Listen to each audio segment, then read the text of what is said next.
Hello, welcome everyone. Oh wow, that mic is hot today.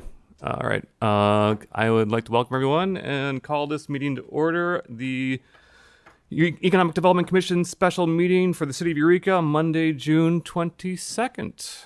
Thank you all. Let's do roll call. Okay, Commissioner Johnson, Here. Commissioner Ferguson, Here. Commissioner Rex, Here. Commissioner Hoff, Commissioner Richson, and soon to be Commissioner Richmond, and soon to be Commissioner Etherton. Thank you. All right. Well, since this is a special meeting, we will not do approval of the previous meeting's minutes, and we can move on to item B, oath of office. We got a couple new commissioners joining us. Looks like William Etherton, you are up. I get that right? Yeah, I go by Tanner. so Okay. And then it's Etherton. Etherton. All right, cool. You So- can read them both at the same time, just have them say their names after. Oh, nice. And at the end, you say, I affirm, I do, yes, whatever. But he's going to pause after he says I, and then you gentlemen both state your names. Okay. Do you want me to run through the whole speech first, or you guys just want to, They don't have to say it, you have to say it. I know, but I wasn't gonna say if I wanted to say it for you first. You read it already. You know it's involved. Great, cool. Then let's do these oaths of office. I John Richmond. Tanner Etherton. do solemnly affirm that I will support and defend the Constitution of the United States and the Constitution of the State of California against all enemies, foreign and domestic. That I will bear true faith and allegiance to the Constitution of the United States and the Constitution of the State of California and the Charter of the City of Eureka. That I take this obligation freely, without any mental reservation or purpose of evasion, and that I will well and faithfully discharge the duties upon which I'm about to enter in the capacity of committee member for the Economic Development Committee of the City of Eureka. I do. Cool. Excellent. Thanks, everyone. Welcome. All right. We have no new old business. So we'll just move on to new business. Item D1, Opportunity Zone 2.0 application support with Sarah. Good afternoon, commissioners. My name is Sarah West. I'm a project manager within economic development. We are currently pulling up the presentation. Just give me one moment and we'll get going. Why it's being pulled up, I'm going to go over a basic overview of Opportunity Zones 2.0, what they are, why we're applying for them, and what tracks we're selecting and why. But I'm gonna stay pretty broad, but at the end, if you have questions, we can certainly go back and dive into some of the details on the different pieces. So I'll go through things, and then if you want, we can go back to specific slides and look at maps in more details. And I think it looks like it's ready to go. So I'm gonna go ahead and start moving through it. Okay, so we're gonna start with a little bit of background. Opportunity zones. Broadly, it is a federal program that's been in place since 2017. It's meant to encourage private investment in low-income communities through a capital gains tax incentive. So now they are rolling out a 2.0 process. We came through with one great big beautiful bill. And so each state was told that they were going to be able to nominate tracks for this 2.0 process, and things have happened fairly quickly. Eureka has 1.0 zones. Really, while 1.0 was established in 2017, got full guidance and the policies around it really didn't come together until 2020. So it's been in place for several years actively. And you can see in the image what the current opportunity zones are. 2.0 will have enhanced incentives, particularly for rural areas, which makes us very hopeful because all of our areas qualify as rural areas. So while 1.0 hasn't been that successful for Eureka, we think and have heard that this 2.0 will be a much stronger tool federally and really designed to help communities like ours. So while it is going to be a better, more enhanced incentive, it also is more competitive. They have limited the number of census tracts nationally. So even though we have tracts that were designated before, that does not mean we will have them designated again. And within California, there's going to be an application process for communities to recommend their census tracts be designated by the governor, and the governor will ultimately make the decision. And then once tracts are chosen, it's good for 10 years. So they will reassign tracts again in 10 years on a rolling basis. Zone incentives. It's a little bit of a complex tax incentive that most folks who are private equity investors are going to use and be working with tax lawyers to really figure out if this is going to work for them. So we can get into the weeds if you have questions, and I'll do my best to answer them or point you in the right direction. But broadly, just know that it's a capital gains tax incentive. And really, we're viewing it as another tool to help support development. As you all know, it can be challenging to develop in Eureka, and this would be another tool in the toolbox to help projects come together. It's been particularly good for housing. It supports multifamily housing quite well, workforce housing, and then mixed use. It also has been really good for adaptive reuse and historical rehabilitations. And then 2.0 is supposed to improve incentives for infill development and industrial and commercial industrial and commercial development also. So before there's two steps. There's the step to be to have your census tracts eligible, and then from those tracts, the governor will choose a select few to actually nominate. So we have 4 tracts that are eligible within our community, and through the nomination process, California has given some guidance that they'd like us to put our best tracts forward. So I'll get into a little bit of what tracts we've chosen, but here's just an overview of the tracts that we have eligible for consideration. There are 4 in this view, and I'll give you a close-up of each of them in a few slides. But in order to be even initially designated as a census tract that was eligible for consideration, you had to have a poverty rate of at least 20% and a median family income that did not exceed 125% of the state median family income, or you just had to have a median family income that does not exceed 70% of the state median family income.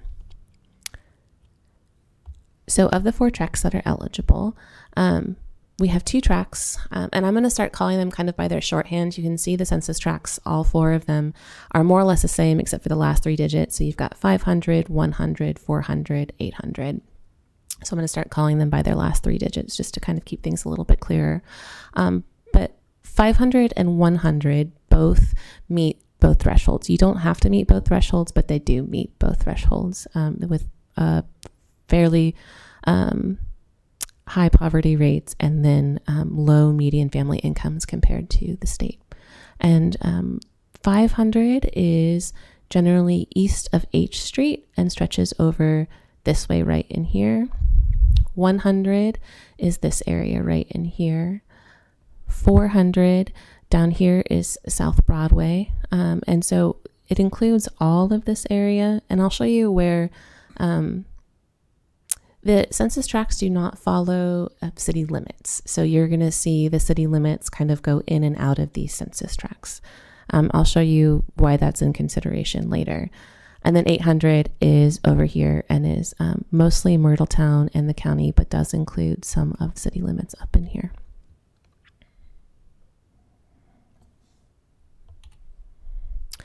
Okay, so all that being said, the application process. The state has quickly had to turn around and take all of this and give guidance in a very short amount of time, which is why we are lucky enough to have a meeting here tonight to consider it. And then we're going to be doing a pretty quick turnaround to get all of the different pieces together. So the state really started having full guidance on what was going to happen less than 3 weeks ago and had released the application on the 15th, and it'll be open until the end of July. And then from there, the GoBiz will take it and give it to the governor's office with some recommendations, and the governor will make his decisions and give it to the feds by fall.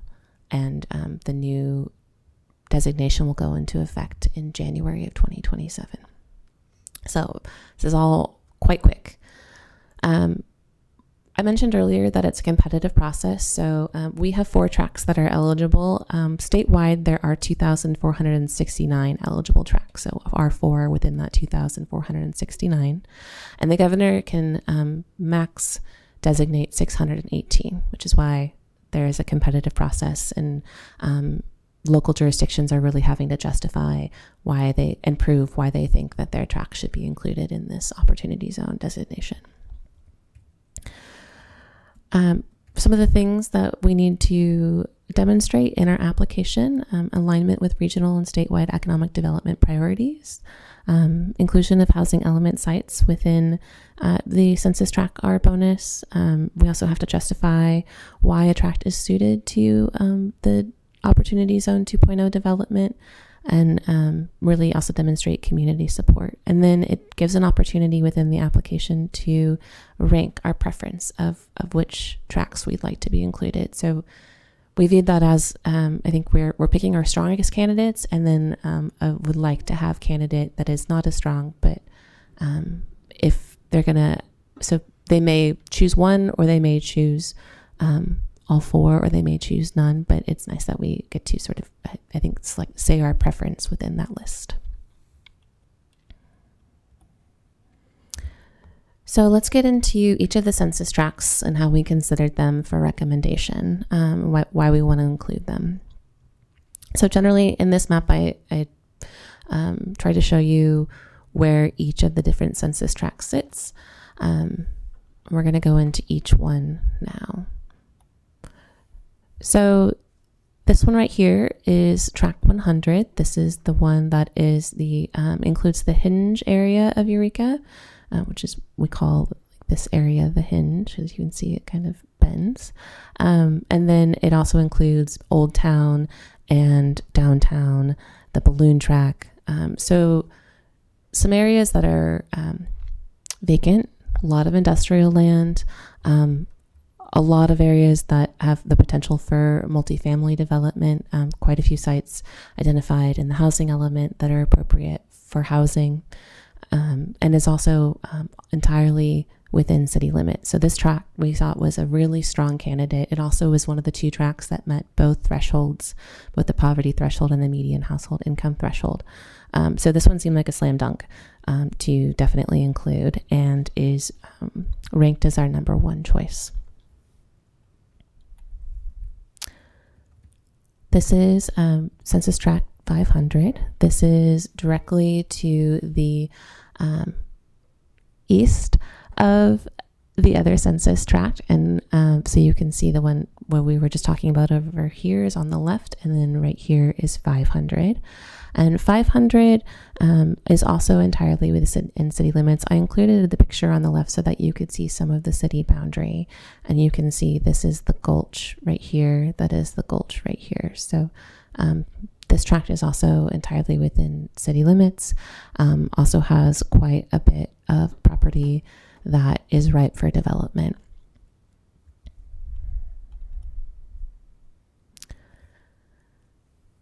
I should mention, when the state was giving guidance, they gave a couple of different webinars that had a little bit more soft guidance around which tracts to choose.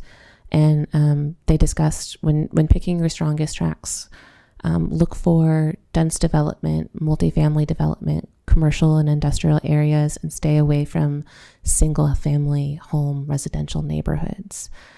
So those first 2 tracts are also quite dense and include very little to no single family homes in them. So now we're going to go down and we're going to look at tract 400. And this one is in the south of the city. You can see right here is Herrick Avenue, and this is Broadway. And compared to the city limit boundaries, this again is Broadway, and Herrick is right here. So Herrick can be thought of as more or less the southern boundary. It's not quite, it's a little bit out of the southern boundary, but it's a good marker. So all of this area is within the city limits.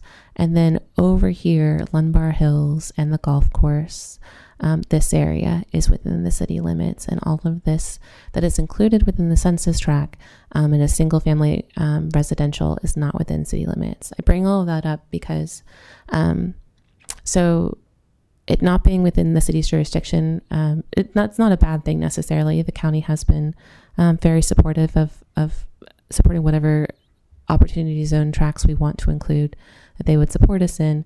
But it does mean that our policies do not apply in those areas, which are very supportive of development and housing. It also means that we don't have a house identified sites within our housing element. That's one of the scoring criteria. So it weakens the census tract as an applicant. So this one we have identified for inclusion in our application and ranked as number 3, even though it has a fair amount of single family residential. It also has South Broadway, which we think has a lot of opportunity and could really benefit from some incentives for development. So we are recommending inclusion with this one as well, but ranking it as our 3rd choice.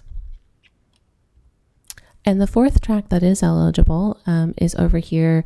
It mostly encompasses Myrtletown and is almost entirely within the county, but you can see that there's this little island that's within the city limits that is over here.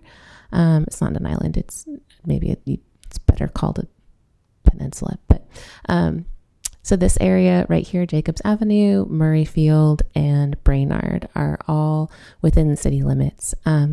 We thought about including this in our application.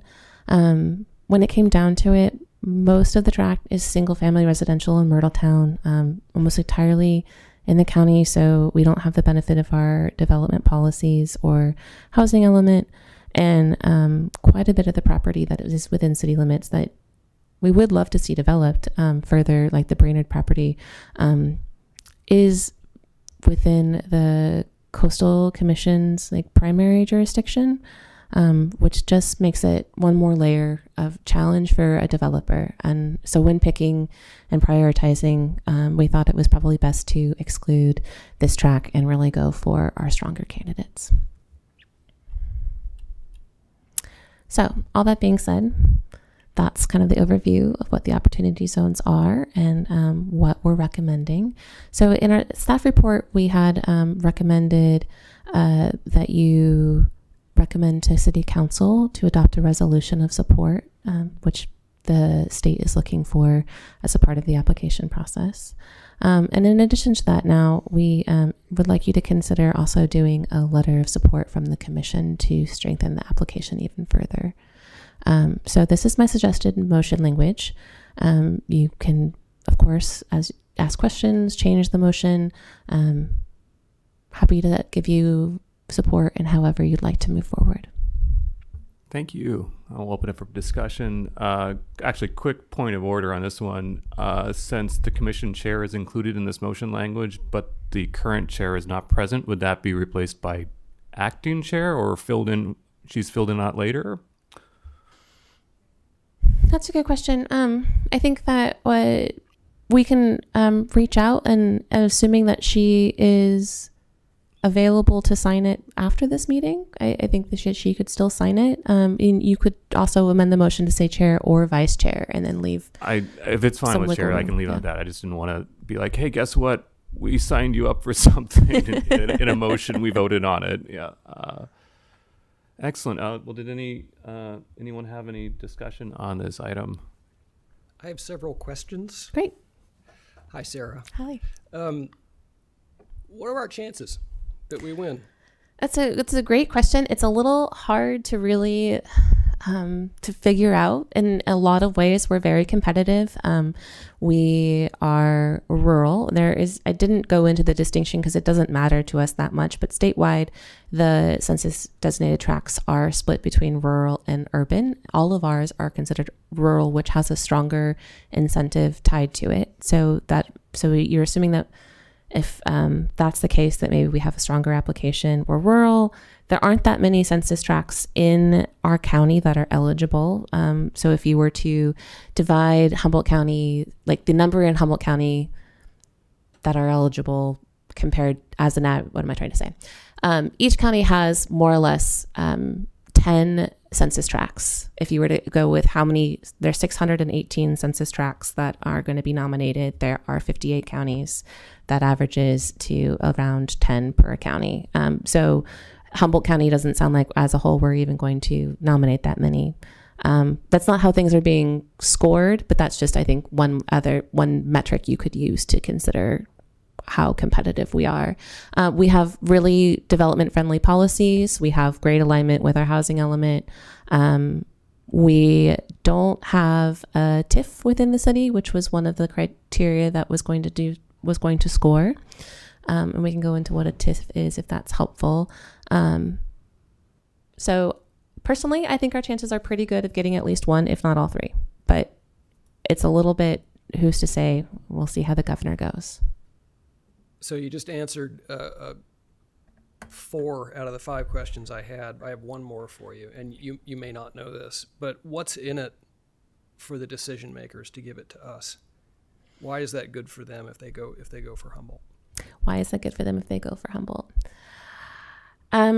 They are trying to incentivize development in low-income areas, right? That is this tool. They are looking for areas that are ready to support development. And so it's our job to demonstrate that we're ready to support development. So they should pick us because we're ready to support development. And we will, I think that we would be a good success story for the Opportunity Zone 2.0. We're also going to work with several of our state legislative leaders and ask them for a letter of support. We're looking to get support from different community partners and state representatives to strengthen our application and help demonstrate why we should be picked. So one last one you just Sure. put into my head. Out of the 2,000 plus competitors, Mm-hmm.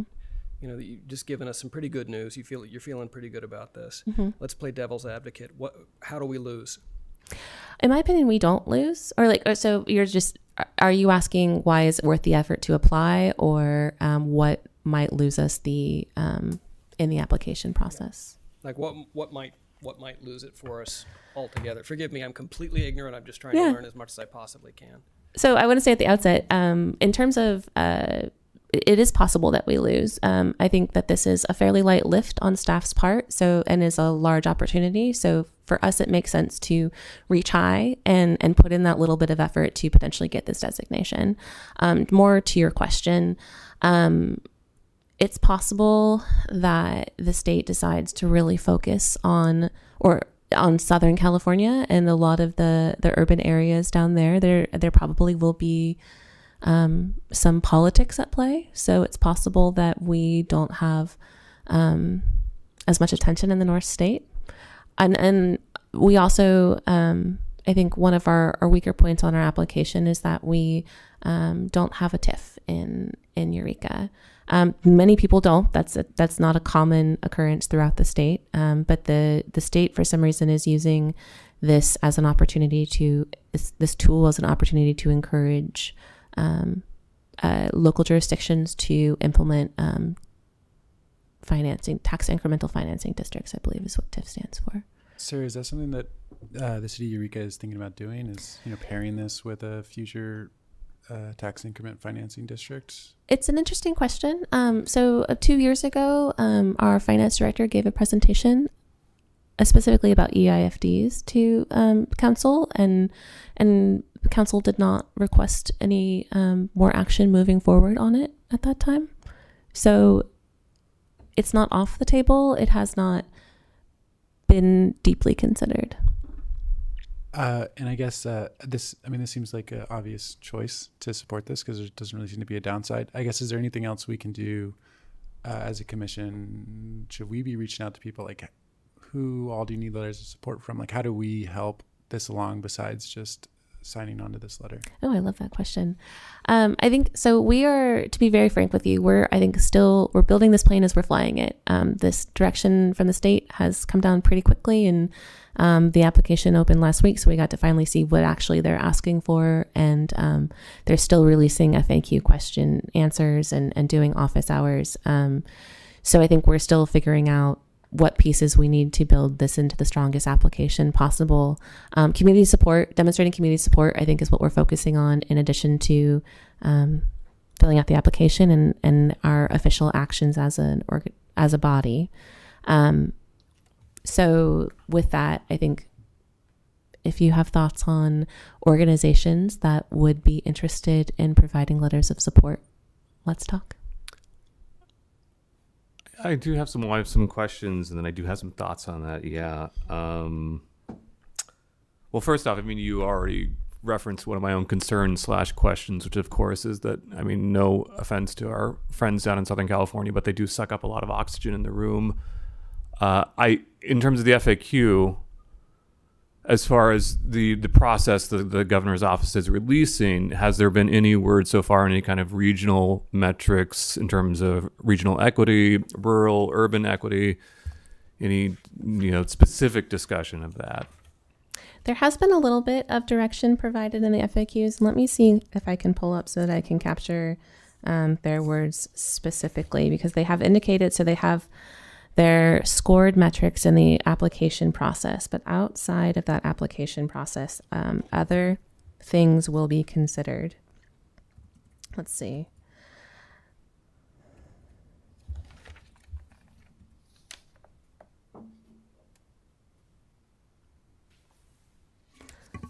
See if I can find it quickly. If not, I'll just try and do my best to summarize. Okay. So in evaluating potential census tracts for nomination, California intends to prioritize a range of considerations. So this is in addition to the application, including poverty, median family income, renter occupancy, and rent as a percentage of income, crowding, unemployment, geographic equity, and statewide and regional economic development objectives. I would definitely ask some polite follow-up questions of that part of the FAQ, like try and pin them down to what exactly geographical equity means in that instance. The little bit they gave us says considered statewide inclusion of eligible census tracts. So yeah, that it is sort of a gray area where we're like, are we competing against other entities in the North State? Are they going to try and check some boxes for how many they're including in each region? They haven't specifically said that, but I think at this point we're trying to read minds, and have been, the county has been working closely with everybody in Humboldt who is interested in applying for this, and has been working with GoBiz to ask questions. And so I think we're going to work to get some more clarity on that one. That was my follow-up question, because I was gonna, like, since this is through the governor's office, I was going to ask if it's through GoBiz, because I do have, I mean, obviously they couldn't talk to me about the application, but I do have some people I know at GoBiz. Could I be like, hey, do you know more about this process that's maybe not going out into the FAQs? So. Okay. Yeah, I think the county has been really wonderful in sharing their resources and passing questions along, but I'll reach out if we need to get some other folks. Like I said, that's just... and then I was going to say, speaking of GoBiz, that was my follow-up thing there too, is that, I mean, looking at the census tracts, Mm-hmm. I definitely agree with the ranking here. As far as 100 being, like one of the slam dunk, I think, as you called it. I mean, I think that what's also noteworthy to me that too is that we have both not only a lot of opportunities for housing, mixed use, and other, I would call them more generic development there, but you also have a lot of opportunity for tourism development as well as blue economy development right there on the port. And those are two priority sectors named in the California Jobs First economic blueprint. So I would definitely make sure to run a flag up on those. Absolutely. And those are specifically listed as things to highlight and tie together in the application process that asks Perfect. you to take the state priorities and tie them to the census tracts. So. Excellent. Yeah, you're on it. You got it. Cool. Any other? I was just curious about how this works if they do select, let's say, one or two of them. How does it work with the Coastal Commission and just having, or is it actually the city or county that's determining where, if they do win, where these are going to be placed or where the funds are going to be spent, and how that ties into all of the restrictions that we have? That's a good question. So this is simply a tax incentive. So it doesn't at all really interfere with the rest of the policy layers that are in place, both the state, county, and the Coastal Commission. A developer would have to do whatever they normally have to do for a site. There is now just a tax incentive with the state when they're filing their taxes that may make it pencil out for them a little bit easier.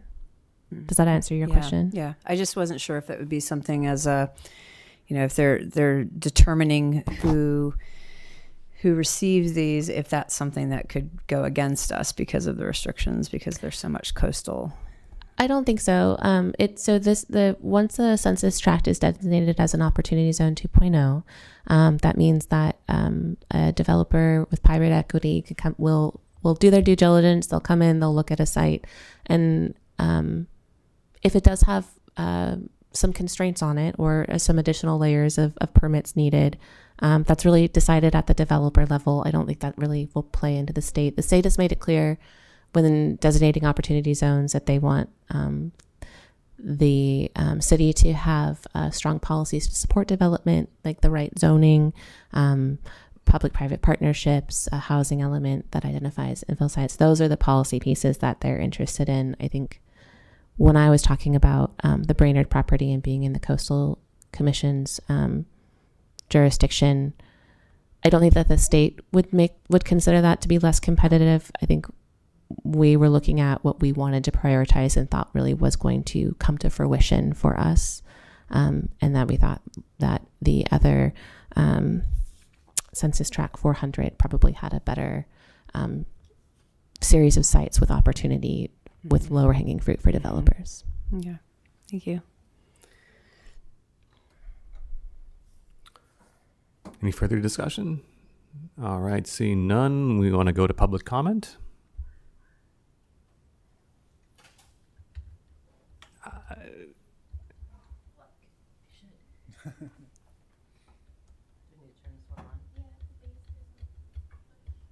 Oh, that was very obvious. Peggy Murphy, Director of Economic Development for the County of Humboldt. We've been working with the City of Eureka and a few of the other jurisdictions on the Opportunity Zones 2.0. While it is competitive, we do think that there is a lot of advantage to getting them within the county, whether it's in the jurisdictions or not. And so we would encourage your commission to write that letter of support and make the recommendation to City Council. Thank you. Thank you. We have anyone on Zoom? All right, public comment closed. All right, did we have the motion language? We can pull that We can up bring here. that back up. All right, thank you so much. All right, I can open it up. Does anyone want to jump in here and make a motion as written here, or suggest any other changes? I'll make a motion to take staff's recommendation as written. Second. All right, second. I'll second that. All right. All in favor? Aye. All opposed? All right. Looks like motion carries. Thank you. Okay, I think that was it for new business. So we're just going to move on to item E, reports and communications. On to E1, housing element update and outreach with Kristen Kenyon and Kelsey Flederick. Thank you. Thanks, Chair and Commission. Kelsey and I are here from Development Services Department to talk housing element update with you all. Can you press the screen once on that computer? Oh, there, it worked. Okay. So our housing element is an element of our general plan that plans for housing needs, and it includes our city priorities, policies, and actions that we're going to take to address housing needs. And the state has a 8-year update cycle that they have all the cities and counties on, and all of Humboldt County's jurisdictions, the unincorporated county and the 7 cities, were all in the same cycle. So we're currently in a cycle that started in 2019 and runs through about July of next year, and then by July of next year we have to have our new housing element adopted and certified, and that will run till 2035. So because of all of the back and forth we anticipate with the state, we want to get to a first draft of this housing element by the end of the summer of 2026. So we are on a tight schedule to get to that adoption date of July 2027. So what are the components of a housing element?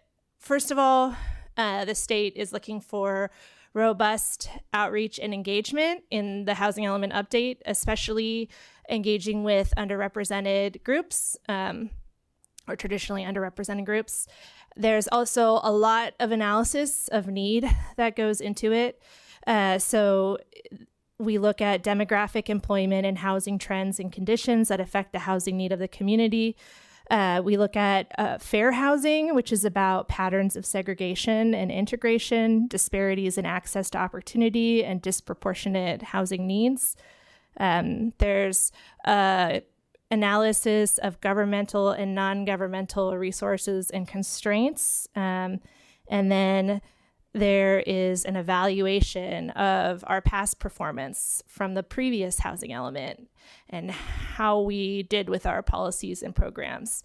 There's also a housing site inventory, which I'm going to have some slides explaining in more detail. And then finally, there are policies and programs. And unlike the general plan, which is more goal and policy focused, the rest of the general plan, the housing element has really specific programs with actions the city has to take by certain dates. And if we aren't getting those done, the key programs that the state cares about, we get letters of inquiry from the state saying, where are you with this? It's supposed to be done by now. So this is one of those general plans that actually there's consequences with what we write in there. We actually have to get done. It's not just like a flowery vision for our housing future. And then there's some misconception that a housing element is just focused on new affordable housing, but really there is a lot in there about planning for new housing, but it's all types of new housing, affordable, market rate, rental, homeowner, different typologies, tiny homes, condos, ADUs, what have you. And then there's also thoughts about policies and programs about affordability, including affordable by design, which are housing units that are so small usually that they're affordable at market rate prices to people, housing assistance, preservation and maintenance of the existing housing stock, which is a big deal in Eureka, given how old our housing stock is, fair housing, so tenant protections, looking at sensitive communities like seniors and people with disabilities, expanding access to opportunity, and then housing stability and homelessness. So preventing displacement, housing people, giving them supportive services and job training. And I think from 2019, the city has really grown in this last category, and I'm excited to celebrate that in our next housing element.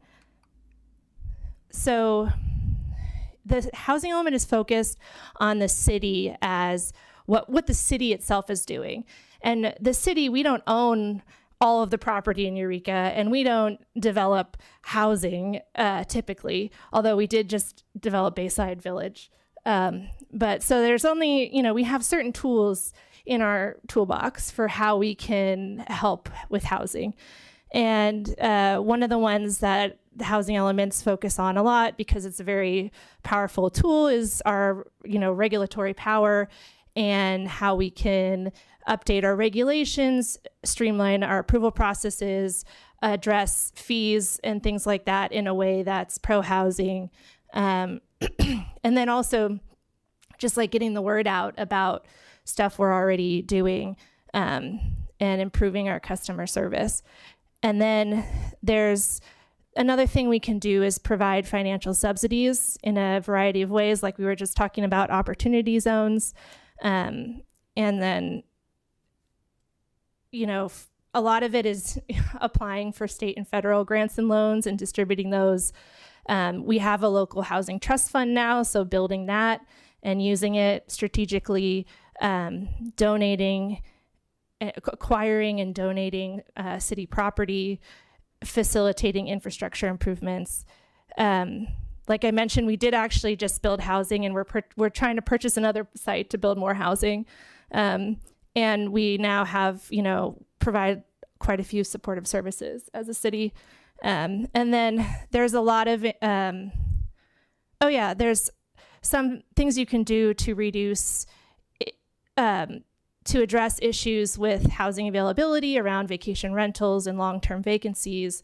And then there's a lot of policies just about encourage and support, research this, monitor that, educate people about this, advocate to the state about that.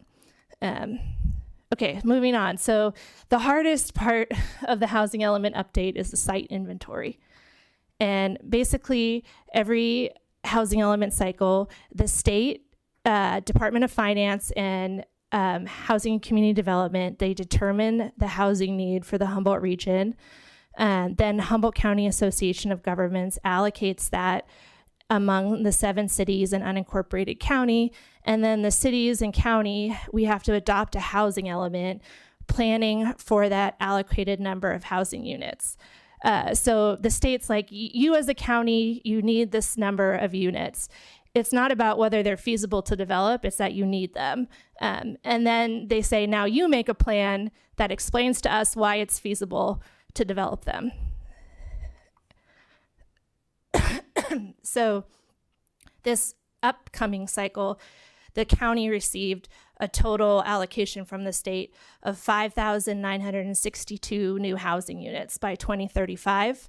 And we only got a few hundred based on any type of people coming to Humboldt and needing new housing. The vast majority of this number is due to current unmet demand. And between a third and a half of it was based on our cost burden rates, which is that 60% of Humboldt renters are cost burdened and almost 30% of homeowners are cost burdened, meaning they spend over 30% of their income on their housing costs, which kind of shows how tied to economic development all of this is. And so we, as a city, out of that total, were allocated 1,740 new units for this upcoming cycle. I also put our current cycle allocation up here to show a comparison. So we have an 83% increase over our last RHNA. And it's also more heavily skewed towards below moderate income units. There's a new category of acutely low income that was included, but shelter space and transitional housing does not count towards meeting that need. They're looking just for permanent housing that qualifies for meeting your RHNA. So how close are we to this goal? The goal of 1,740 homes in 8 years means 217 and a half homes a year. We've averaged over the past 7 years, 58 homes a year. And where we get the biggest numbers are from large deed-restricted, affordable, subsidized housing projects that have occurred. If you take those out, we're averaging 36 market rate homes a year in Eureka. So very far below the goal the state has set for us. With the housing element, though, plenty of cities and counties have housing elements certified and don't build any housing, and they achieve and maintain their certification because it's not, the state isn't focused on the number of units that actually get built. They are focused on your housing element plan for about whether you have an adequate plan to accommodate new units. So capacity and commitment. And that's the residential site inventory. So this is our current site inventory. It's basically you're looking for vacant property on a map and calling it out and saying how many units it could accommodate and trying to figure out enough space for your allocation number. And with vacant sites, it's quite easy. There's a very low bar. It just has to be zoned to allow for housing, and it has to be developable land, so connected to services and not just covered in wetlands. But most of our city is non-vacant, so even a parking lot is considered non-vacant, or an empty building is considered non-vacant. And with those sites, there's a higher bar from the state. There needs to be a realistic and demonstrated potential for redevelopment during the planning period. And if you include a vacant site in one housing element inventory, and then you try to include it in another one, there's a higher and higher bar each time you include the same sites. So yeah, Eureka struggles with our site inventory because we have few, their definition of vacant sites. We also have a difficulty proving realistic and demonstrated capacity for redevelopment, the way that like Venice Beach or Berkeley can prove that the second property is available, it will get redeveloped at a higher density. We don't have that track record. We also, HCD assumes sites less than a half acre in size are not adequate for below moderate housing. And Eureka, we have very few parcels that are over, that meet that threshold. So when you don't have enough sites for your below moderate income RHNA, you have to have a schedule of actions to make sites available and ready to accommodate housing during the planning period. And so our last housing element, we tried to, I think originally, call out privately owned sites for our below moderate RHNA, and the state pushed back and said they were too small. And so even though they are zoned for that density, they're too small. So we ultimately did something creative, which is actually now getting to be very common, which is we surplused a bunch of city-owned property and put it up for sale or lease for affordable housing. And so this accommodated all of our very low-income RHNA and a large portion of our low-income RHNA. And it's 7 separate city parcels under 4 projects. All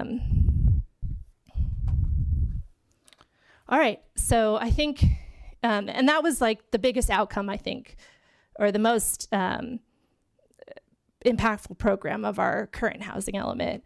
And it was also very controversial. And the last housing element, I don't know, do any of you remember the last housing element adoption process in 2019?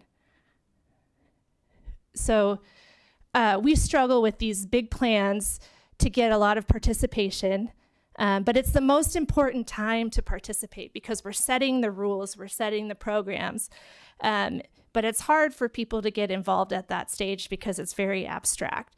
But then later when we're implementing projects, we get the highest participation because it's no longer abstract, it's visible and immediate to people and it's in their neighborhood. But the problem is at that point, there's limited ability to change the outcomes. And that's why it's so important for people to participate at this point. And okay, passing it off to Kelsey, who's in charge of our outreach effort. It's very exciting outreach. So We have several different strategies to approach outreach. This first one is a community workshop that we're hosting on July 14th, and we've been advertising for it at the tabling events that we've been going to, and we're doing social media, what are they called? Posts about the workshop, press releases, flyers at our tabling event. And then I've also worked on developing an online engagement tool through Granicus, which is Talk Eureka. And there's several polls and surveys people can participate in. And then we'll have information about upcoming events. So on the left, you'll see the flyer that we've been giving out, letting people know about Talk Eureka. So when they scan this QR code, it'll bring you to the Talk Eureka page, which is displayed on the right side. And this is where we're hoping to get a lot of community feedback, so we're advertising it as much as possible. But there are 4 to 5 different surveys that people can engage in: a general community survey, a hopes and concerns, so what do you hope for housing, what are you worried about? That's not published yet, but a places tool, so people can actually go into a map and interact with the city landscape and identify areas where they think housing should go based on the resources next to it.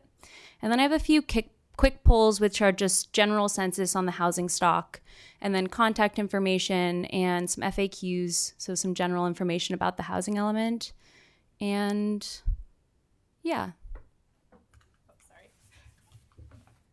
And then we're doing some more specific outreach to targeted stakeholders. So we're working on developing several surveys for, I think that's coming up. We're working on developing specific surveys for different stakeholder groups.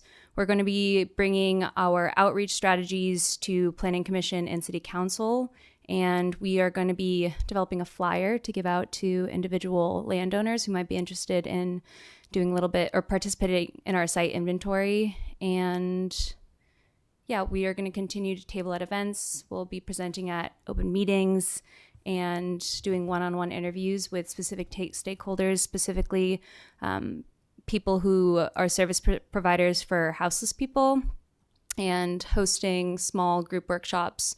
We have one coming up with a realtor group in June.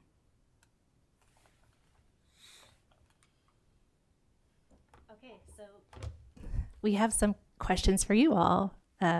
We'd love to use this as an opportunity to get some input from a economic development perspective. So the first question is, what housing types are most needed to support Eureka's workforce and economic development? And we have some examples just to get your brains working, but really whatever comes to mind. Yeah, I can jump in there. I have a lot of feelings on this topic. I mean, I think absolutely affordable housing is important. I mean, we talk a lot about affordable housing. I wish more people understood what that meant, and it didn't have some of the stigma that it does. But I also think it really is important to note that, as like we talk about this, like high-end market rate housing is also important because we talk a lot about the need to recruit high-end professional, white collar professionals to our community, like doctors, and they want higher-end homes. And as has been pointed out, and I also like pointing out whenever I can, anytime a new home is built, that eases the pressure on the market. So I'm a really big fan, personally, philosophically speaking, of like, it's better to just build as many houses as we possibly can rather than trying to perfect the exact perfect formula that's going to just get it dialed in precisely, particularly since I think so much of development is time sensitive.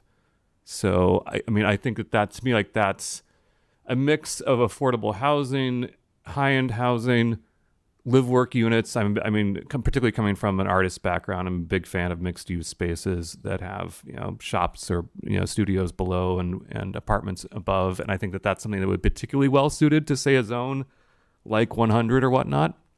If we're just going to think, specifically as far as that goes. Those would be my major recommendations on that topic. Anyone else want to Can I jump in? offer a yes and Yeah. on that? So I'm going to say something that I've said a lot as an English major in my life. The math is confounding me. So I'm having some math issues here. The median house price in Humboldt right now is $413,000, and in Eureka is $413,000. You need to make between $95,000 and $130,000 to afford that. The median income in Eureka is $57,662. So for the vast majority of the people who are here, if we build all those higher end houses, they're not going to be able to afford them. Now, you had a really good point though that stopped me from just shutting down, which was we need to draw people up here. But are there enough white collar jobs to bring those people here who could afford the $413,000 homes that we're proposing to build? Number one, I think actually Nancy over at the Chamber of Commerce could have talked to us more about what their Home in Humboldt program, like she would have a lot more. She gathers a lot of that data on that sort of stuff. I mean, in terms of how actively trying to recruit people here to move up to Humboldt. Also, just speaking more anecdotally as well as like some of my own data, I mean, we're looking at an incredible brain drain coming out of the Bay Area right now. 150,000 layoffs in the last year. Many folks that I even just personally know as well as like talk to, like people who relocate to this region that are in the digital nomad classification. They often end up having very high-powered, well-paying jobs that they then migrate with. And like for example, I think a young friend of mine, she's 27, moved into Arcata and just bought a house free and clear. She works for SiriusXM, remotely. Now, I mean, so again, I think that this is again part of like a full ecosystem strategy, right?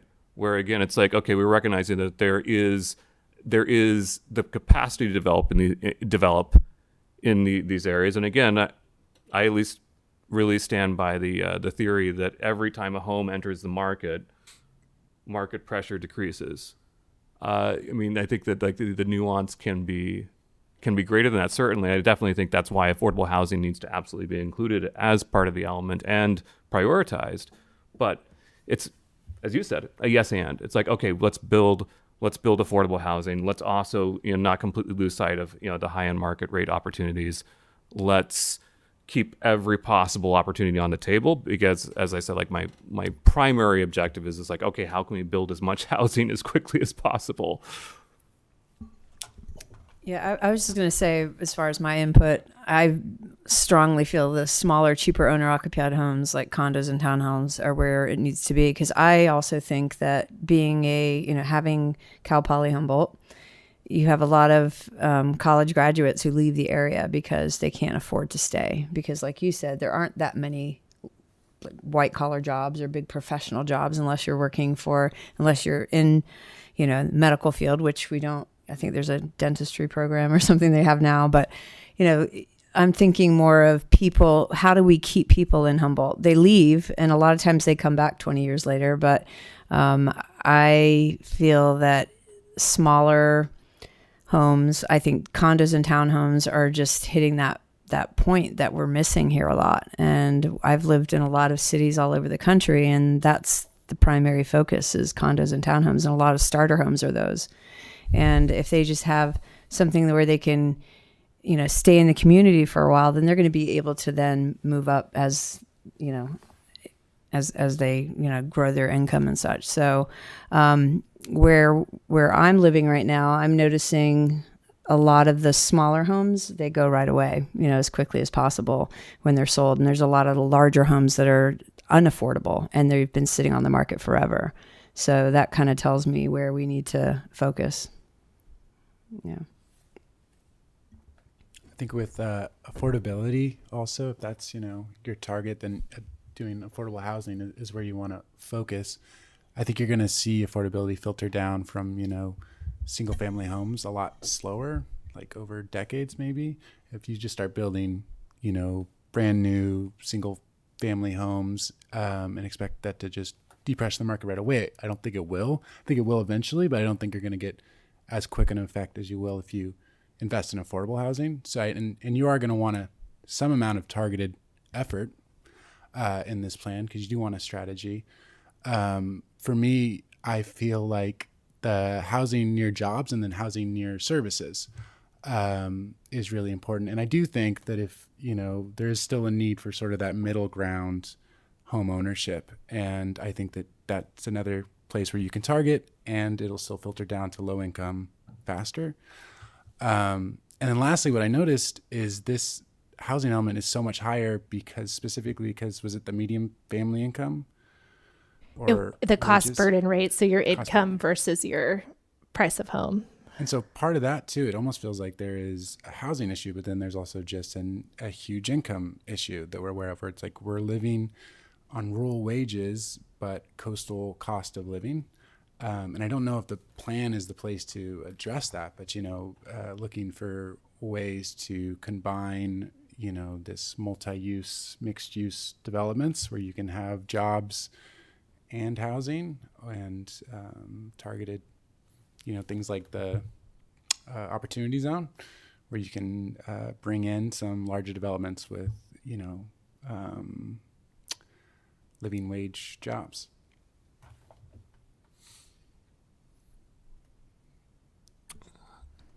I'm not sure if this makes sense, but I have a question about the list on the left, the 6 specific types of structures.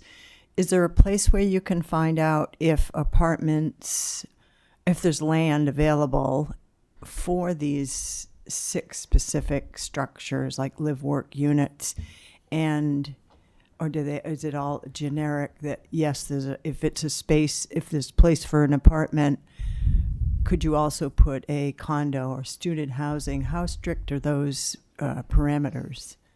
And is there land available to do these before we choose what we like? Yeah, the state is just calling for us to hit certain income categories and numbers, but they aren't specific on types. Or physical space that available to build these? When we or do the have site these? inventory, we have to do an analysis kind of showing how there is space to develop this. So if we show them a lot and we say, this is 1/3 of an acre and we think we can get 40 units, then we're talking about apartments. But yeah, that's definitely something that we have to consider in Eureka is limited space. And one thing I was going to mention is another way to get smaller owner-occupied homes would be to allow just smaller lot sizes. Right now in our R1, the minimum lot size is 5,000 square feet. In the multifamily zones, it's 2,000 square feet. There's a first-time homeowner provision in state law now that's like, they think 600 square feet or 1,200 square feet in single family. You can get with those small of a lots, you can get really small, affordable owner-occupied housing. So that's another place to go. And yes, I do think we should focus on economic development in our housing element, because I do think that's our struggle and they're tied together. Yeah, I mean, it was definitely like trying to address this within the lens of, well, the question you asked, workforce, economic development, not necessarily the entire spectrum of issues that can come along with that. I will say that in terms of mixed use development, one thing I feel pretty strongly about is I think it's particularly important to tie mixed use development together with affordable housing regulation, because otherwise you start to see some pretty severe gentrification processes happen in downtown areas over time. So are you talking about inclusionary housing where you require a portion of the units to be affordable? Yeah, exactly. I mean, I've seen some places, particularly with I can't remember the name of the assembly bill right now, but the new assembly bill that basically allowed jurisdictions to actually designate certain target populations for affordable housing. I know that, for example, Councilmember Castellano has talked about, the possibilities of looking at affordable housing that's specifically designated for artists. Mm-hmm. just as exploring these as an opportunity to make sure that particularly if you're looking at the long-term sort of like economic development of an area, of a neighborhood, I mean, particularly like, okay, well, we're trying to create a cool place to live and work, and it's awesome and it's incredible. And then we also see that as places get cooler to live and work, then we see those gentrification forces happen. So I think there are ways to design ahead of that curve, but it does have to be taken under consideration. Yeah, and you want to hit it so that you allow that development and growth, and you don't hinder it too much ahead of time, and then like you start to see the gentrification. That's when you Right, exactly. It's like if it's already happening, it's too late. Where do you see the greatest opportunities for new housing in Eureka? I think you all hit on this a little bit already, but if there's other thoughts on it. So one of the things I've been thinking about, again, is this conundrum we have where in order to bring people up here, to bring their skills, their income, we need good jobs. But in order to have good jobs, we need good places for those people to live. So I'm looking at partnerships with major employers and institutions, and I'm wondering, who are the Eureka hotshot lobbyists who are bothering the people in Silicon Valley and the other places who have more money and people than they know what to do with, people who can work remotely, things like that, and saying to them, why don't you build a little company town in this place we call the Balloon Track? It's right next to Old Town, really, really cool. Who's doing that? Are we doing that? I don't know. Who do I bother to make us I do know. that? That's a good idea. But yeah, I mean, partnering with major employers seems to be one of the ways we can start to solve the problems. That conundrum of how do we get them up here if there's nothing up here to have them come to. I mean, on that note, I think this is why I do think the waterfront area is one of the nicest places, because it is a nice place, because this is actually one of the things that like I was doing a lot of research on recently. And the interesting thing is that like quality of life considerations are actually now one of like the single highest consideration for this digital nomad class, right? It's like, whereas like a company in Silicon Valley wouldn't even necessarily need to move their campus up here. They could just be like, great, live up here if you want. Fly down to the Bay Area every couple of weeks. We've seen more and more of that happening. And again, they're making choices based off of like where they want to live, right? Because even if you can do your work remotely from anywhere there's an internet connection, you still have to decide to actually live in a place. So I think that that's an opportunity to try and find those parts of Eureka that are perhaps still like underdeveloped, but also just offering, again, like just you look at that view off of out on the marina, or like places where those parcels could happen, or the Balloon Tract, right? Like we look at it now, it's like, oh well, that's really underdeveloped, but like, wow, that could be a really amazing picturesque place to live. And like really sell that vision to people of like, you can work from anywhere, but where you live is really important.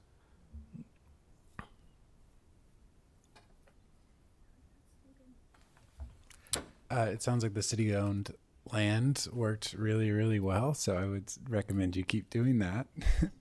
I also think large vacant, underutilized sites, as we're saying, underutilized shopping centers. I've heard people talk about the Bayshore Mall several times about doing some sort of mixed use there. And there was a time when there was like, the DMV was in there, and it's kind of funny to have a DMV in a mall, but it could have been really useful. It's nice to have those services close by in some ways.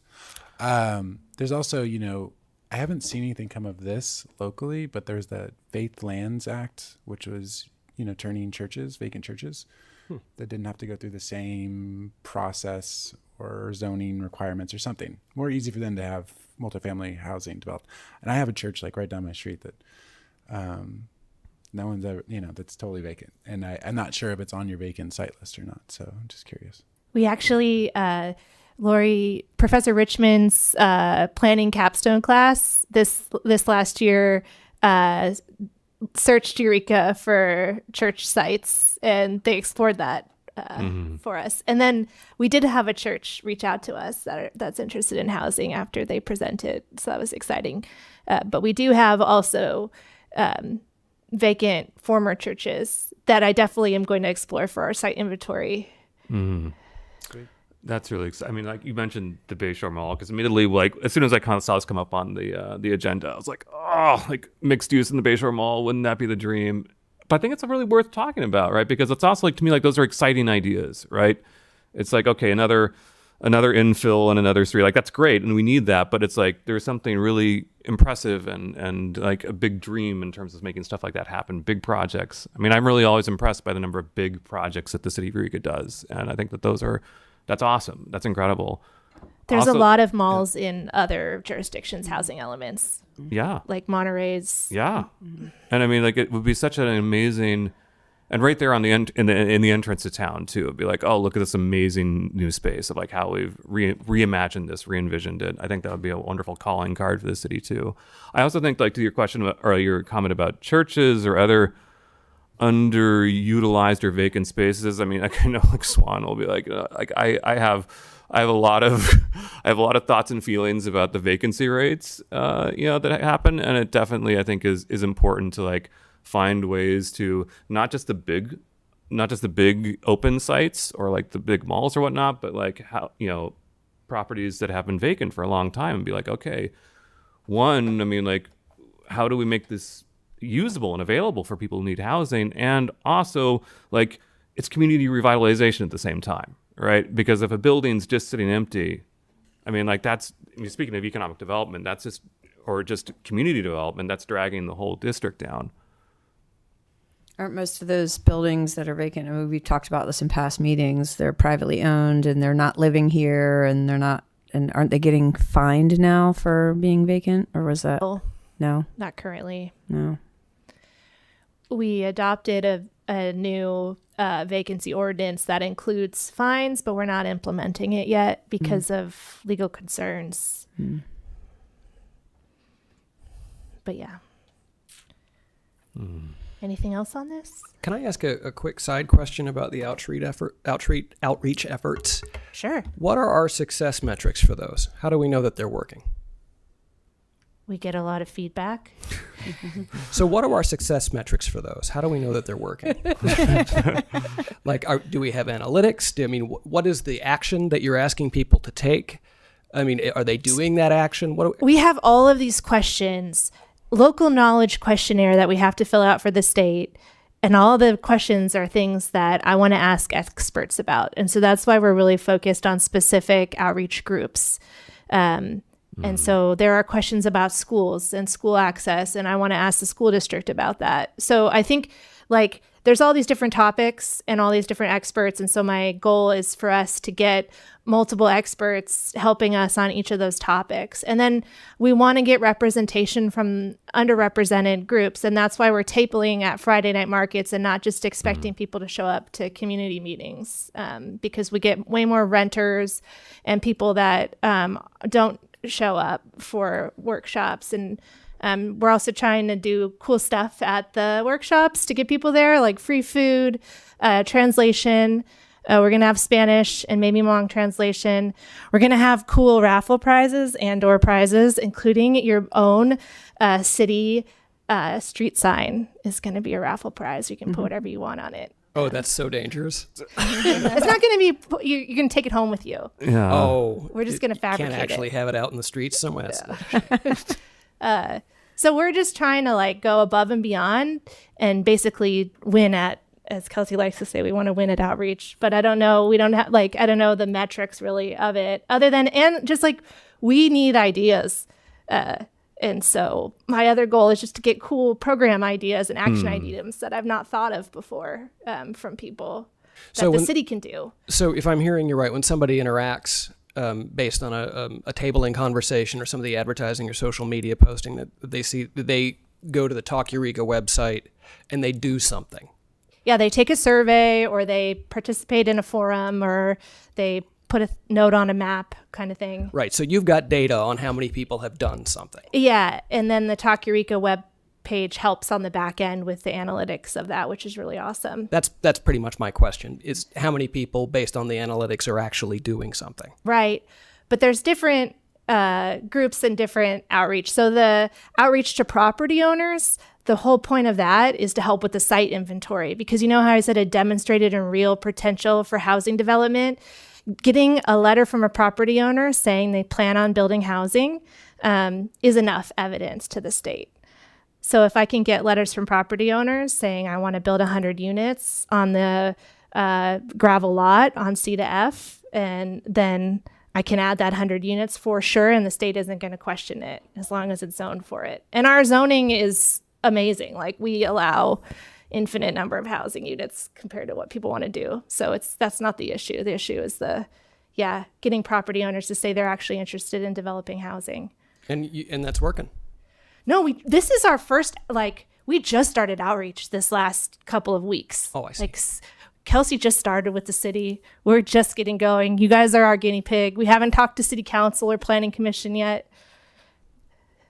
What is in it for the people you're outreaching to? How clear is the benefit to them for them to take the action? I know, that's the question. Like, how do we get them, even if they want to build housing, why engage with us? Yeah.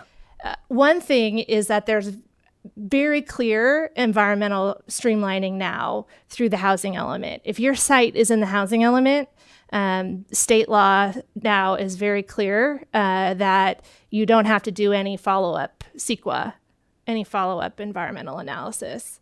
The housing element covers you. So it's a streamlined process in the future if and when they do decide to develop. So for instance, the old church on Harris that Dr. Stokes, he wants to develop a medical center and housing. That church was zoned R1. They had to go through a very difficult process to rezone that property to Henderson Center zoning to allow for the density that they wanted. And that involved initial study, mitigated negative declaration under CEQA. Those documents are tens of thousands of dollars. If you have to do an environmental impact report, that's hundreds of thousands of dollars. So CEQA streamlining is no joke. Yeah. Yeah. Well, I'll bug you again in another couple of weeks. See how it works. Yeah, we can come back and report on what we've heard.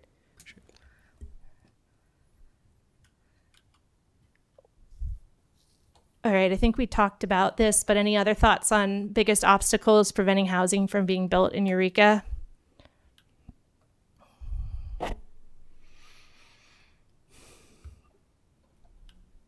Well, we did talk about it some, but the thing that I hear anecdotally more than anything else is regulatory requirements. I mean, you just talked about what a big deal it was to roll CEQA back a bit.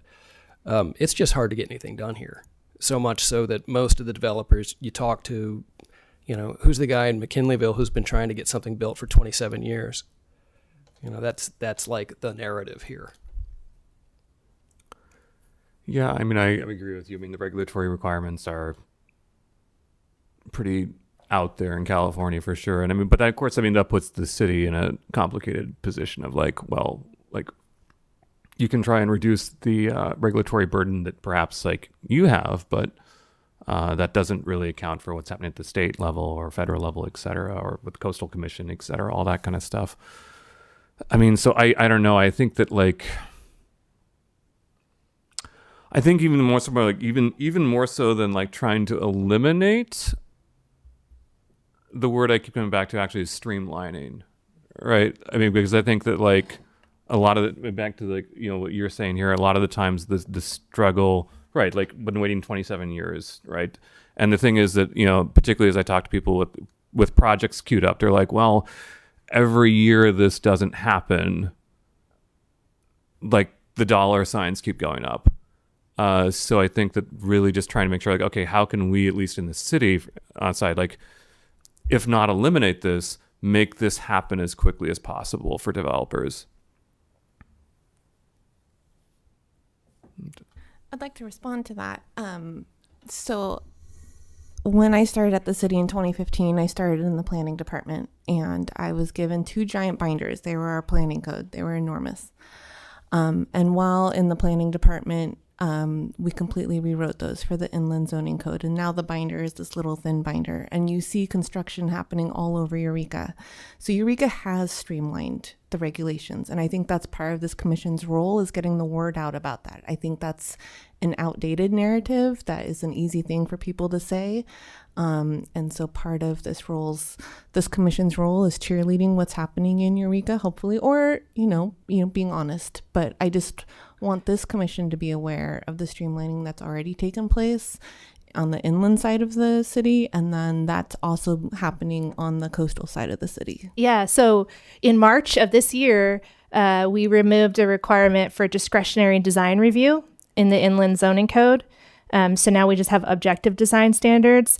And that was really the only reason any housing in the inland area needed discretionary permitting. There's no use permit requirements or anything. So now housing is by right in the inland area unless you're on a historic property. And that means it's a ministerial staff level approval. It's just a building permit. And what that means is because there's no city discretion, there's no CEQA. So we've made it incredibly easy, and nobody knows that yet because all of those affordable housing projects that were on city-owned property, they all had to go through discretionary design review with CEQA. But in March of this year, we got rid of that. Now they wouldn't need any they would just need a building permit, no public notice, no hearing, none of that, unless they want to deviate from city standards.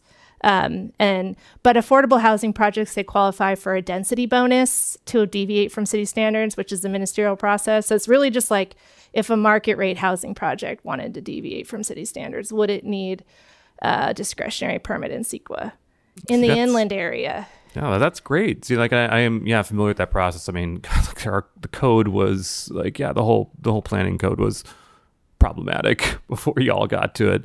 But I mean, I absolutely agree. We all should be doing that, being cheerleaders. And I think that that's a great thing for the city to really be loud and proud about. Like I was saying earlier, I am really proud of how much the city of Eureka is oh, okay, cool. Check out everything we're doing here. And I think that's good, not just for Eureka, but also I think that sets a tone for the entire county too, which is good. So I applaud that. Absolutely. It does seem like, a big one that's obvious is community opposition.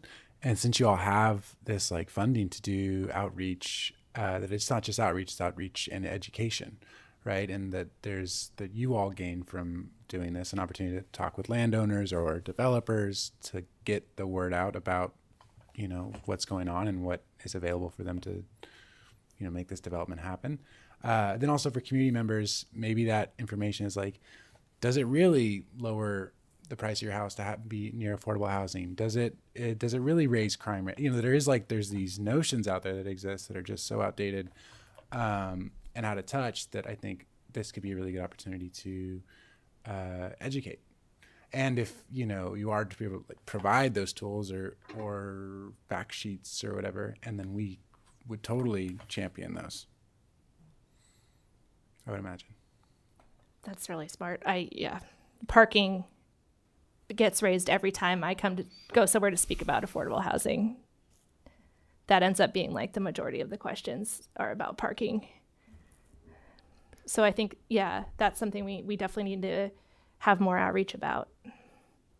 If there was a magic wand question, if you could wave a magic wand and have this body cheerlead in any specific way toward the end of changing this narrative, what could we do? I don't know. I recently gave with the last cruise ship in town, we provide a shuttle service back and forth from the dock to Old Town, and I gave a woman a ride. And it was the second day the ship was in town. She spent the first day riding her bicycle around town, and she goes, "Why is it thriving here?" And that's unusual to hear that, right? And I said, "What do you mean?" And she goes, "Well, I rode my bicycle around everywhere yesterday, and there's construction everywhere, and people are painting their houses."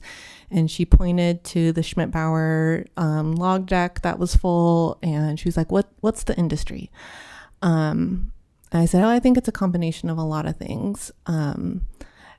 So I think a lot of it is our culture. We've all been thinking and talking about this for, years. We have a negative impression of ourselves. It's part of our culture to talk about how terrible it is here, to talk about how terrible parking is, but all the data says otherwise. So I think it's just challenging that when it comes up. And it's just an ongoing thing that we just keep working on together. And it's part of what the city's work is doing as far as communication and telling our stories better, our good stories better, telling all of our stories better. But it's just an ongoing thing that we're all working on. I don't think there is a one quick fix. I think it's an ongoing thing of just challenging that perspective that's everywhere. That's why you're our economic development director.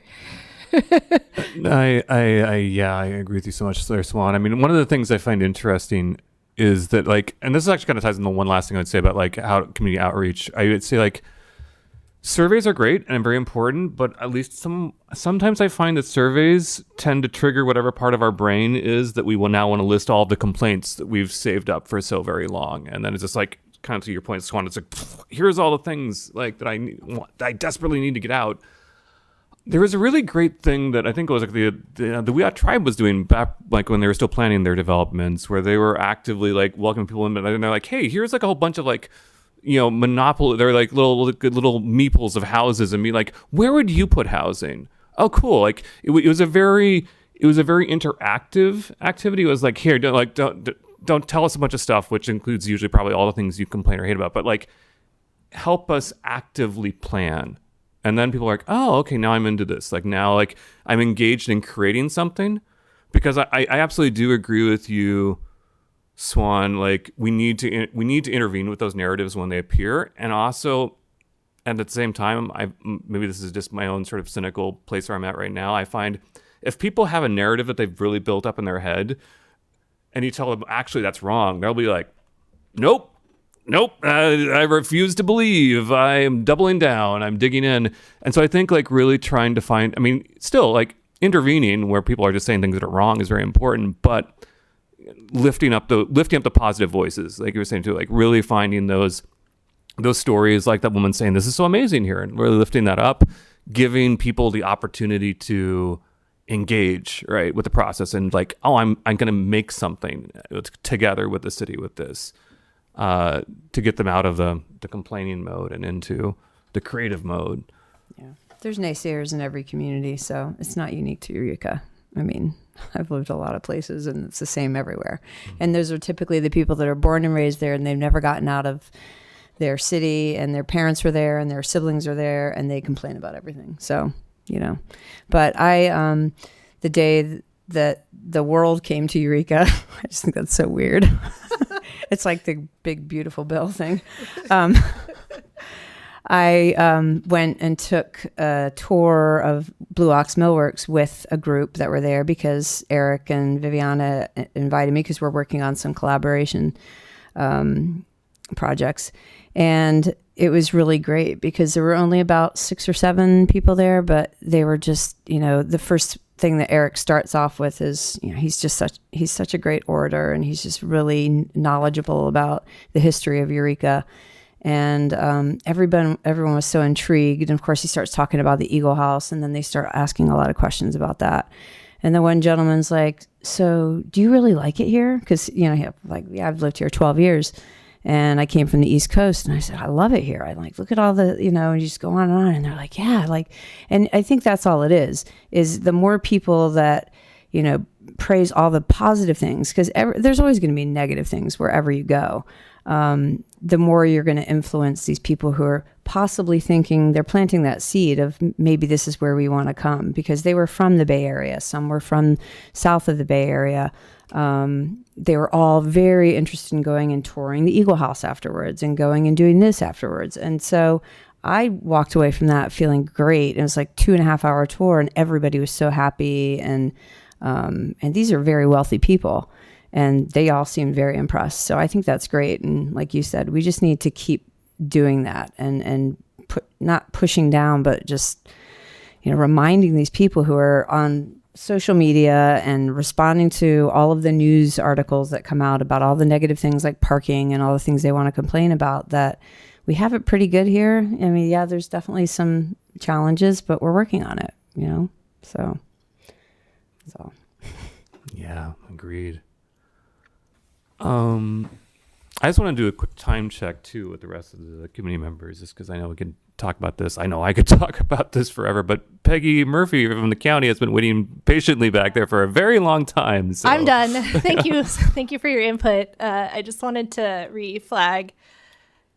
We do have a survey for employers. So if you could take that, pass it along, we'd love feedback specifically about employee issues. It's especially long if you're in the tourism industry, because there was additional questions from the state about temporary employees in tourism that we need to answer. So thank you so much. Thank you. Thank you. Well, with that segue, let's see, boot up mic and what's that's E2, right? Oh no. Yeah. Okay, there we go. Yes. We'll move on to E2. Regional Tourism Update with Peggy Murphy from the Humboldt County Office of Economic Development.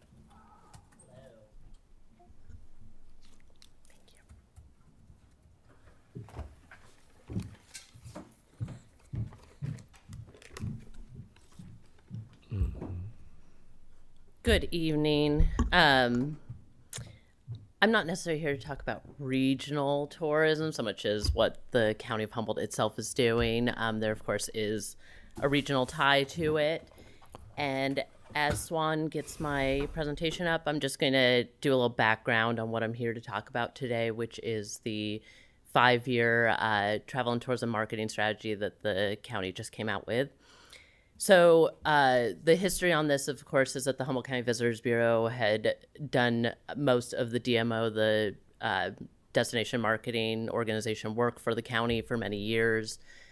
A few years back, we started seeing the jurisdictions stop funding that organization, and finally the county was the last one funding it, with no real focus going forward of how we were going to kind of right-size our ship. At the same time, we started doing contracts for transient occupancy tax dollars and ended up with 7 chambers and bureaus funded through those, and 2 arts and culture organizations. So we had a DMO that was disinvested by all of our partner jurisdictions, and 9 contracts with other entities to do travel and tourism marketing without a strong strategy or reason why we were doing it that way.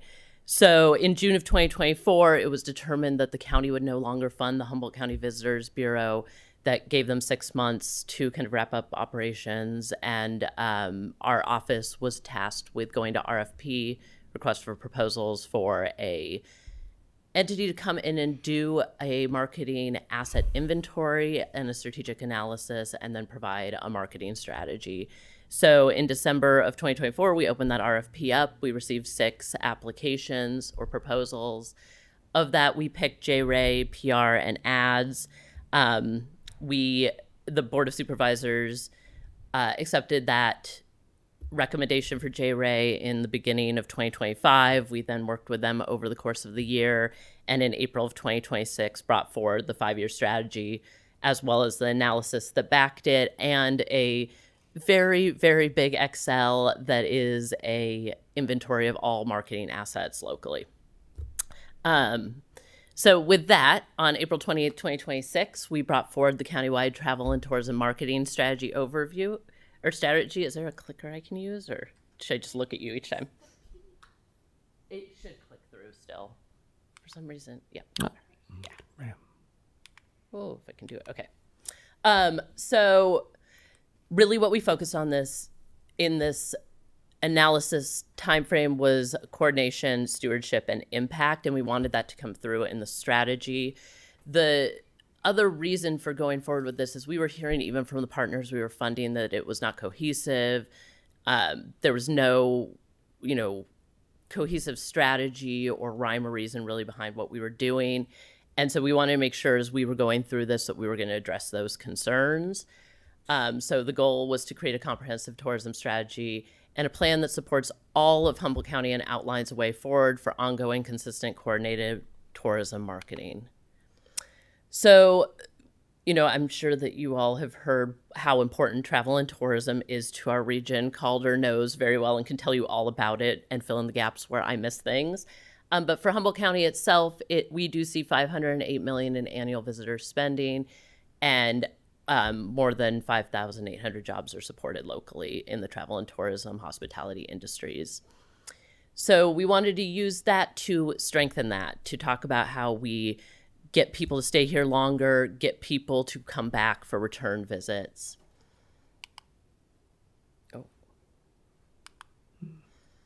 So to do so, J-Ray came to our community and did a significant amount of surveys, visitor insights, and 15 one-on-one partner interviews. We did a countywide tourism workshop where we invited upwards of 60 people, and we're fortunate enough to have 46 participants, all working within the travel and tourism industry, show up to help us with the work.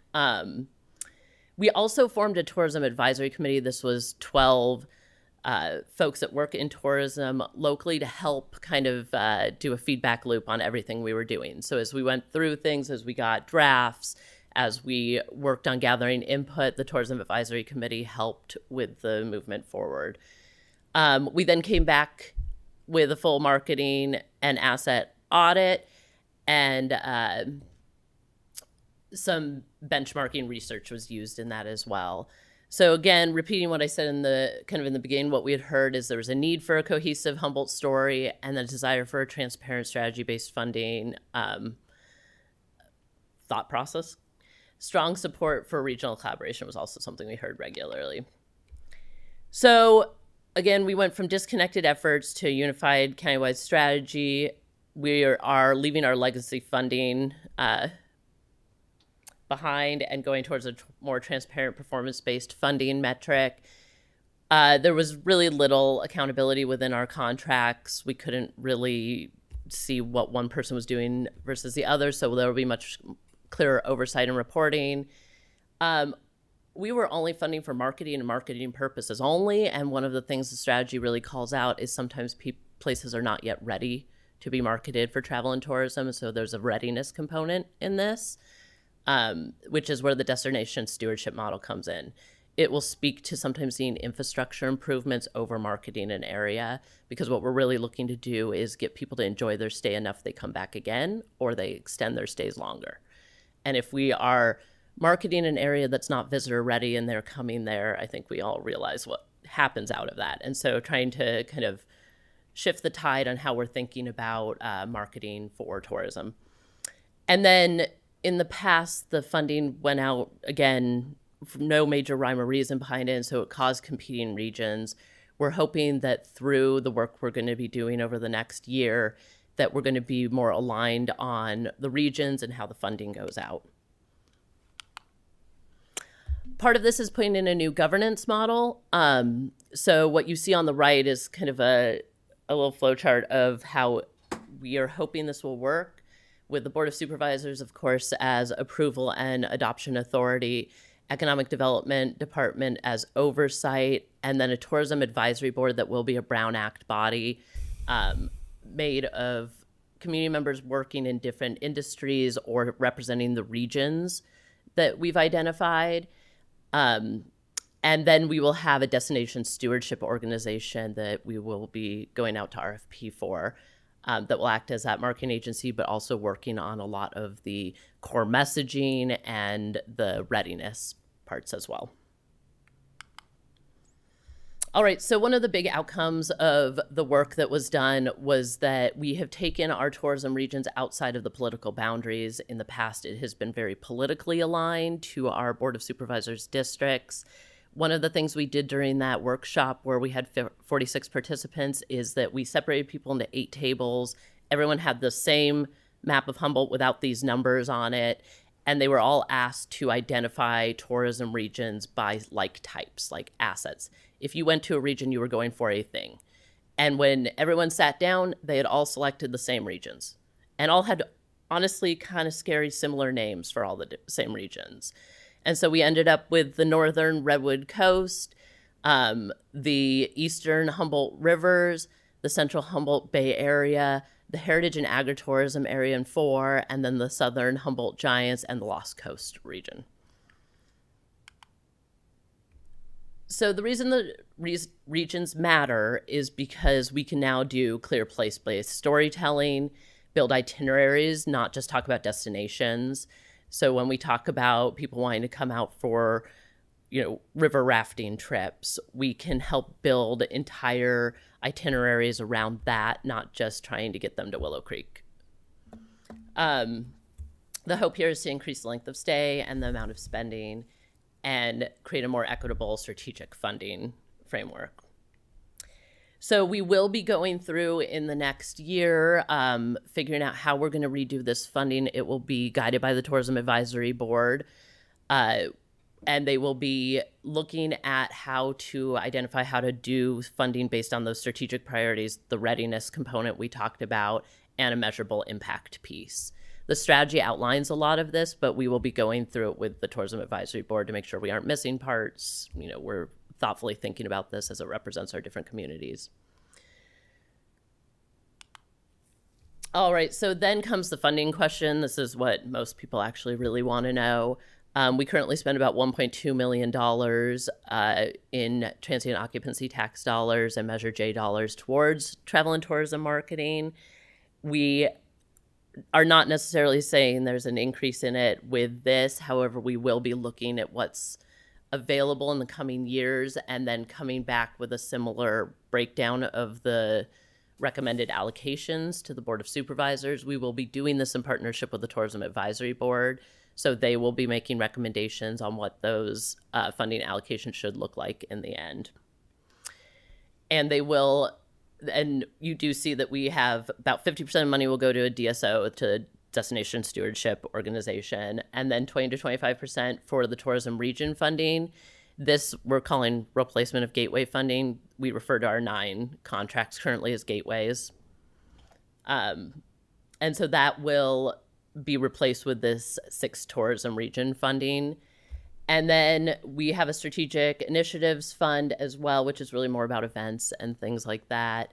And then some funding for our office to oversee and do this, and a 5 to 10% contingency budget. So I did say it was a 5-year roadmap.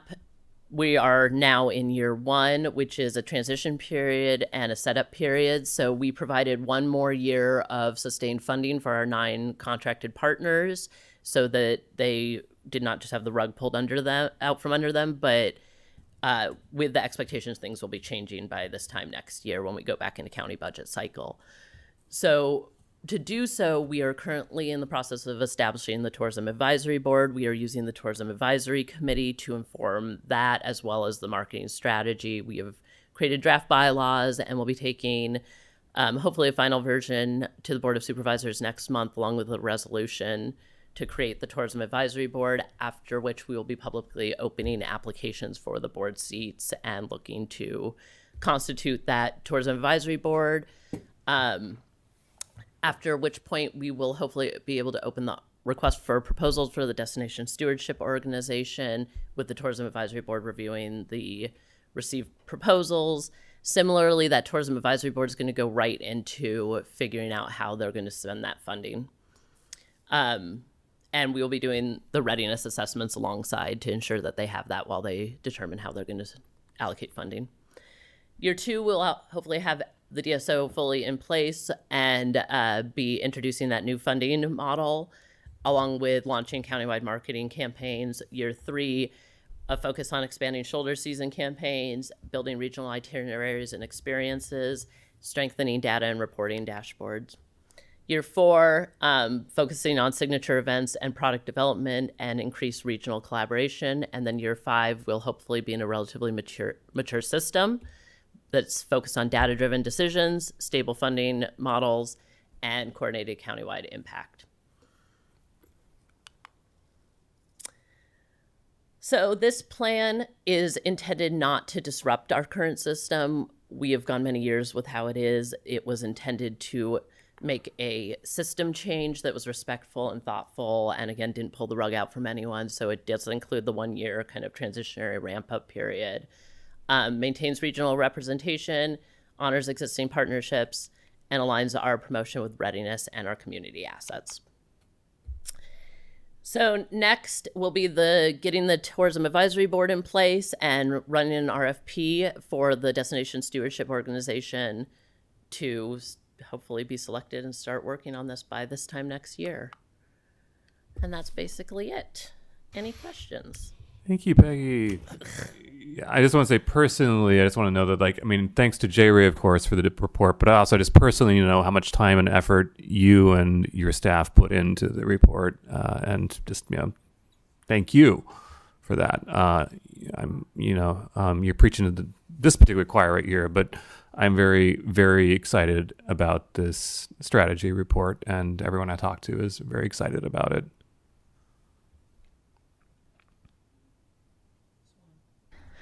Could I Yes. make a comment? The reason why I asked Peggy to come and present this to this board is our team, Eureka invests a lot in tourism and marketing.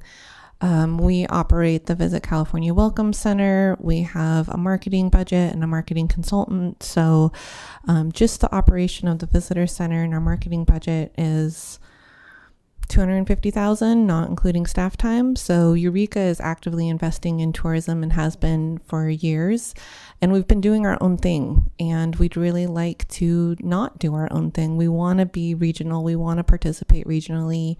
We are all in this together. And so this is just kind of the start of the conversation. I just wanted the commission to know what the county has been doing and where they're at. And then at future meetings, we can come back and give you a more detailed update about what our team is doing. And then together going forward, we can talk about what's next. But we're really excited for what the county's doing. And we have been participating as much as we can. I've been participating on the Tourism Advisory Committee and hope to continue to participate as much as we can. So. Thank you for that context, Swan. Yeah, I mean, I just want to say that just personally, I mean, the DSO, the stewardship model, is just so exciting to see that come into fruition for the county because, I mean, having worked in this field now for the last 3 years, like, it's very understandable for a lot of people when they look at tourism, like, oh gosh, tourism, but in many ways, it's the same things we're talking about in terms of the housing element. We just on that conversation about, like, how do we develop our communities in ways that can sustain growth in tourism, can bring that business in here, but also understand that, like, we need to also be preserving the communities where we live and continuing to have those be better and better places to live. As you said, this is not more tourism, this is better tourism. I think that's really exciting. And I think that there's a lot of great models that we can look to, and so thank you.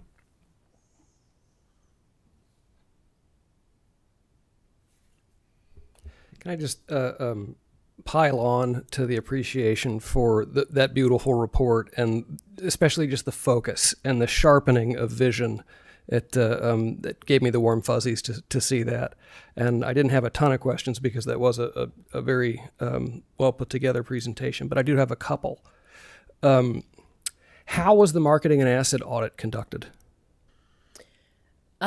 So there's some guidelines within the strategy itself. The audit that already occurred or the readiness? The one that already occurred. The one that already occurred. So it started in our office with staff starting to go through and compile things like parks and bike trails and Frisbee golf courses and restaurants. And then we handed over to the consultant when they got the contract, and they continued to compile and add components for different search functions and whatnot. I will say it's nowhere near done. I think it's going to have to be a living document. We are trying to figure out how we want to be able to utilize it as a living document. We think it provides a lot of value for our partners as well to, easily be able to drop down Arcata and find every restaurant and every hotel listing and, every trail you could go on. But how that will be rolled out, we haven't quite figured out yet. Okay. But it's available and people can use it if they would like. And I'll skip one because it pretty much already got answered. But the last question is, who's the marketing expert on the Tourism Advisory Board? That's everyone that's on the Tourism Advisory Board should be a marketing expert. It is not me. I am here for economic development. So the Tourism Advisory Board has very specific composition associated with it. That part of it was proposed in the strategy and came from feedback. It includes a representative for each of the 6 regions, and then it'll include industry representatives. They all have to have travel and tourism or marketing backgrounds in those industries of some sort. Okay. The DSO itself will have a non-voting ex officio seat on it as well, so that they can be present for the conversations without impacting the vote. Thank you. Peggy, quick question. In terms of like for this commission, is there a part of the strategy that's going to talk about sort of engagement and partnering with cities? And then does each city or municipality have a seat on that board? So there's not a seat for the jurisdictions on the board at this time. There is by different industries, and of course there's the regions which allow for a jurisdiction within those regions to have that seat.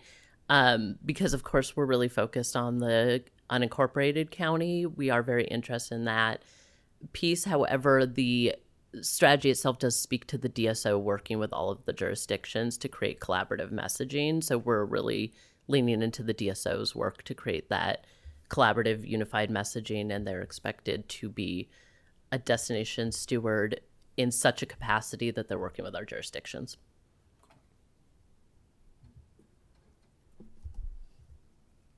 Oh, yeah, on that note, though, I mean, I think just to your point, Swan, I mean, it's another example of how I just really want to lift up the Steve Eureka and the staff for being the go-to collaborators and making stuff happen, because it's exactly that kind of alignment that could create some really interesting things, particularly with the Visit California Welcome Center here, which I always, speaking of lifting things up, I always like to lift up, like, that's a big deal. Like, the closest one is Ukiah, right? Like, this is...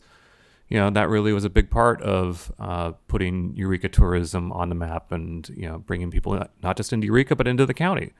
So, yeah, looking forward to seeing where those partnerships continue to go.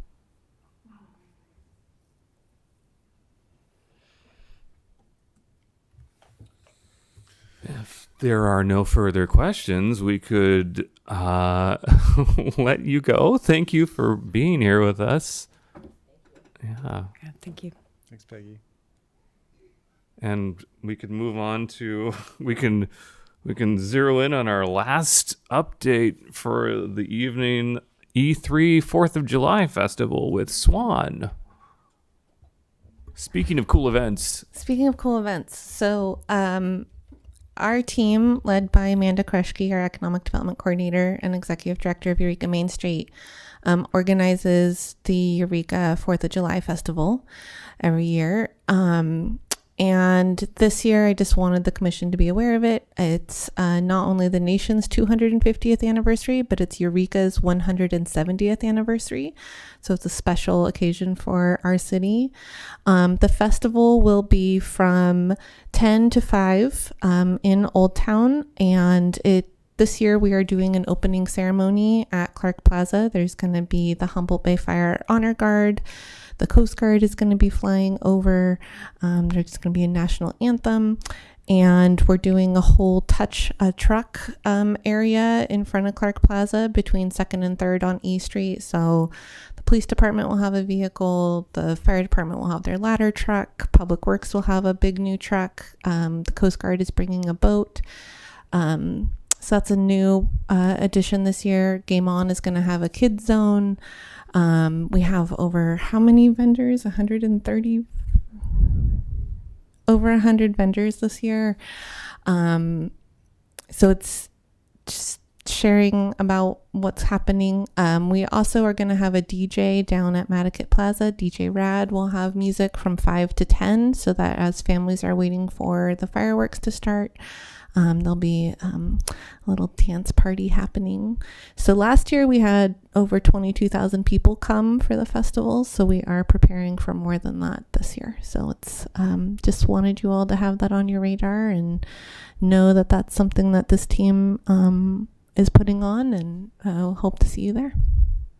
Is that going to be replacing Arts Alive? because it's the first Saturday. Arts Alive is canceled for July because we are encouraging for businesses to be open and to we would love that.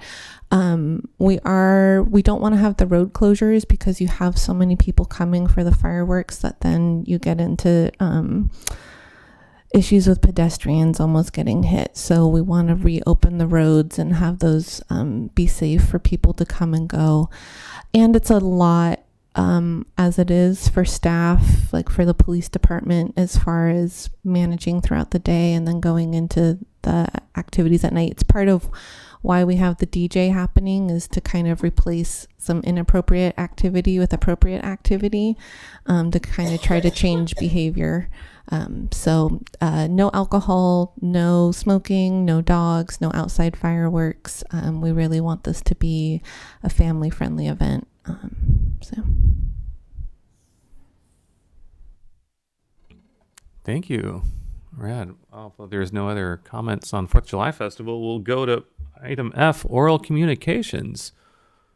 This is for any of us, if we have anything you want to share with each other or the community. Nope. All right.